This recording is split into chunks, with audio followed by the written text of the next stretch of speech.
Hi, I'm Olin Funderburg with Stony Creek Farm.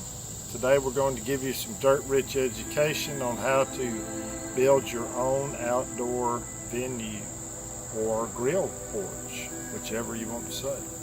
Behind me is the grill porch or venue that my wife and I built earlier this spring.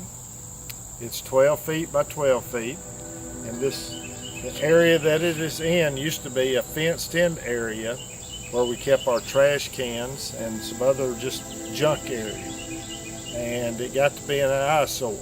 So we wanted something different, and I needed something for my grill, our grill, to get it off our back porch, because every time we had company or something here on the back porch, I had to move it.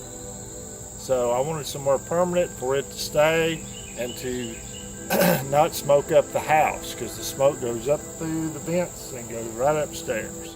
You notice that we've got black lumber. You can see this.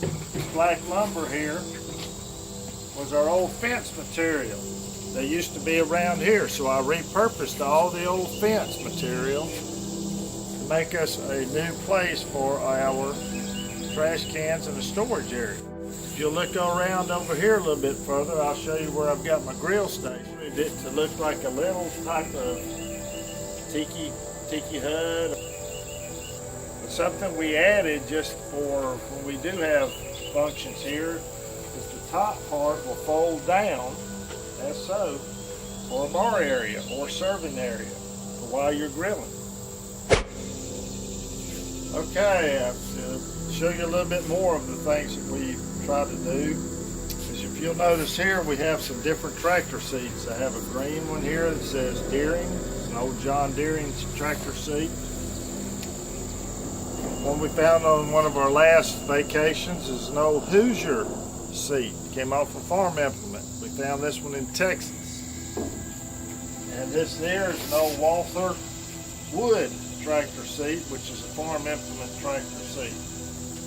You can see on the bottom of them, I bought some disc blades and had those made into the base.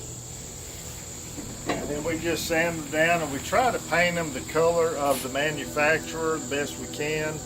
Hoosier, we could not find, or I couldn't find any color scheme for it, so we painted it Ford Tractor Blue.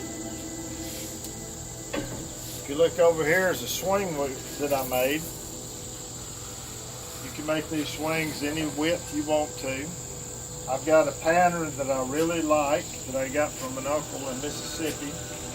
So I've got the pattern to make the swings. And they're not very difficult to make. Anybody, if you've got the pattern, you just draw it out, cut it out, do a little sanding, screw it together, and you're ready to swing. We've got an old rotary dial telephone that you don't see anymore. So if you got a quarter, you can call someone who cares. So, but I did have to put public telephone because some people asked me what this was, if you can believe that. If you look up here, there's an old scythe right here that people used to use when they cut wheat. It's got a big blade on it and a cradle, so when you cut the wheat would fall into the cradle. And then here's one of the gourds that we grow. Called a snake gourd. Okay, this here, right here, is our outdoor fire pit.